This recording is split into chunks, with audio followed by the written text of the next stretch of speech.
News में आपका स्वागत है। मैं नाज़मीन खान आपके साथ। अखिलेश यादव और मायावती की बात करें तो 2019 से पहले या 2019 तक मायावती और अखिलेश यादव की जोड़ी की खूब तारीफ होती थी। दोनों पार्टियों का गठबंधन था, लेकिन 2019 के बाद यहाँ पर ये गठबंधन टूट जाता है। यहाँ पर एक तरीके से बहुजन समाजवादी पार्टी की सुप्रीमो समाजवादी पार्टी से किनारा कर लेती है, अपनी विचारधारा को आगे ले जाते हुए सीधे तौर पर देखी जाती हैं और वो कहती हैं कि मैं यहाँ पर किसी से गठबंधन नहीं करूँगी। बहुजन समाजवादी पार्टी मायावती की बात करें तो समाजवादी पार्टी के साथ जब तक उनका गठबंधन 2019 से पहले था, तब तक यहाँ पर समाजवादी पार्टी और बहुजन समाजवादी पार्टी की ताकत एक थी और भारतीय जनता पार्टी को कड़ी टक्कर देते हुए नजर आते थे।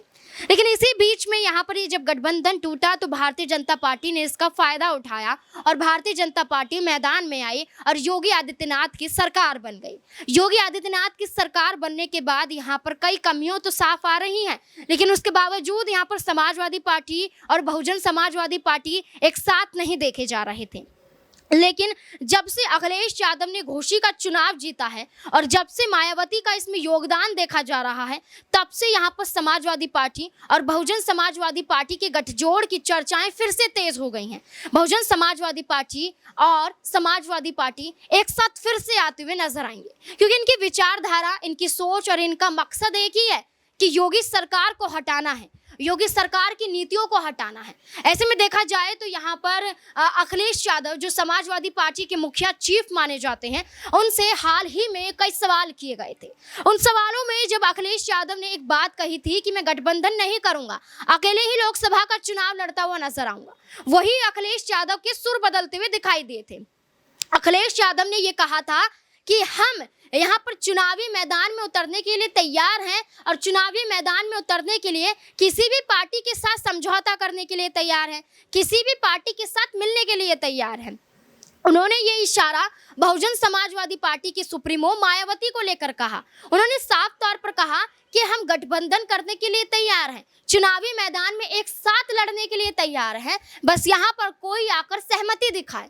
उनका ये कहना था कि यहाँ पर बहुजन समाजवादी पार्टी की सुप्रीमो मायावती सामने आए और इस गठबंधन की मजबूती को पेश करें। लेकिन अखिलेश यादव का आप बयान सुनिए, जिसमें वो यहाँ पर जिक्र करते हुए नजर आते हैं, योगी सरकार पर हमलावर साबित होते हैं, मायावती की तारीफ करते हुए नजर आते हैं। क्या कुछ अखिलेश यादव कहते हुए दिखाई देते हैं, देखिए जरा।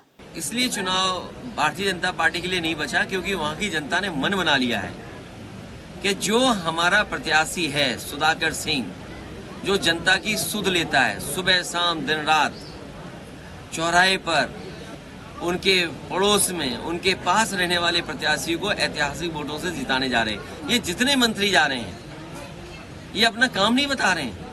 ये मंत्री अगर जा रहे हैं घोसी में तो कम से कम ये बताएं कि दिल्ली की 10 साल की सरकार में और उत्तर प्रदेश की 6 साल के लगभग की सरकार में उन्होंने जनता को कितनी राहत दी है, कितनी सड़कें बनी हैं, कितने पुल बने हैं, कितनी स्वास्थ्य इंतजाम बेहतर हुए हैं, कितनी शिक्षा के क्षेत्र में काम हुए हैं, या नौजवानों को नौकरी रोजगार दिया है। बुनकरों का जितनी कुछ योजनाएं थी सब छीन ली गई। बुनकरों को जो सुविधाएं मिलती थी वो छीन ली गई। आज हर घर में मीटर लगा दिया सरकार ने। मैंने तो सदन में पूछा कि मुख्यमंत्री जी कम से कम ये बताओ कि आपने कौन सा बिजली का कारखाना बनाया। एक भी बिजली का कारखाना मुख्यमंत्री जी ने नहीं लगाया। ये जितनी बिजली मिल रही है आज उत्तर प्रदेश को, चाहे सीतापुर को, चाहे लखनऊ को, ये वही समाजवादियों की देन है जो बड़े बड़े कारखाने, सब स्टेशन और ट्रांसमिशन लाइन बनी थी, उसी की वजह से बिजली उपलब्ध हो रही है। इन्होंने केवल एक काम किया, मीटर लगा दिया और हर गरीब के यहाँ हजारों का बिल भेज दिया। हजारों का बिल देना पड़ रहा है और जो बिल नहीं दे पा रहा है उसको नोटिस मिल रहा है या पुलिस परेशान कर रही है। सीतापुर में ट्रॉमा सेंटर बनवाया गया था, अभी तक चालू नहीं हो पाया है। जब तक ये बीजेपी सरकार नहीं जाएगी ट्रॉमा सेंटर नहीं चालू होगा। लोकसभा चुनाव में कितनी सीटें इंडिया की रहेंगी इस बार? इंडिया और समाजवादी पार्टी सभी सीटें जीतने जा रही है। इतना लेट मत चलो। क्या चुनाव पहले होंगे? चुनाव मैं समझता हूँ जब होंगे तब के लिए समाजवादी पार्टी तैयार है। कौन संयोजक बन रहा है? ये बड़ा सवाल नहीं है। बड़ा सवाल ये है कि बीजेपी को कैसे हराया जाए और बीजेपी को नहीं हराया तो मैं आपसे आज कह के जा रहा हूँ, वोट देने का अधिकार छिन जाएगा। ब्लॉक प्रमुखी में क्या हुआ, जिला पंचायत में क्या हुआ, एमएलसी में क्या हुआ, और आपके घर परिवार के लोगों के वोट कभी इस बूथ पे, कहीं उस बूथ पर, कुछ परिवार के सदस्यों का वोट नहीं। इसलिए अगर बीजेपी 24 में जीत गई, अधिकार तो छोटी चीज है जो छिन रही है अभी, अधिकार से बड़ी चीज है आपके वोट का अधिकार। अधिकार तो छिन गए क्योंकि जो संस्थाएं थीं उन संस्थाओं पे कब्जा कर लिया। इलेक्शन कमीशन पे भी कब्जा करना चाहते, यूनिवर्सिटियों पे कब्जा कर लिया है इन्होंने। एनडीए का प्रधानमंत्री चेहरा कौन होगा? एनडीए का तो नहीं, इंडिया का पूछिए। देखिए, एनडीए का पत्रकार साथी, उनके पास कोई नया नाम नहीं है, वही पुराना नाम।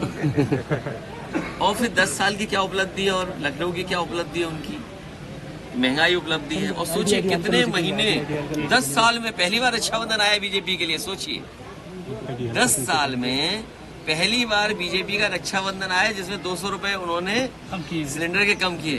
क्या पिछले 9 सालों में रक्षाबंधन नहीं आया? क्या ओणम त्योहार नहीं आया पिछले सालों में? तो सोचिए चुनाव की वजह से और इतने महीनों की लूट आप कहां से कहां ले गए? 400 रुपए से कहां ले गए आप? तो ये मुनाफा किसकी जेब में जा रहा था? अगर 200 रुपए आज कम किए तो 200 रुपए पहले किसकी जेब में जा रहे थे? ये बड़ा सवाल है।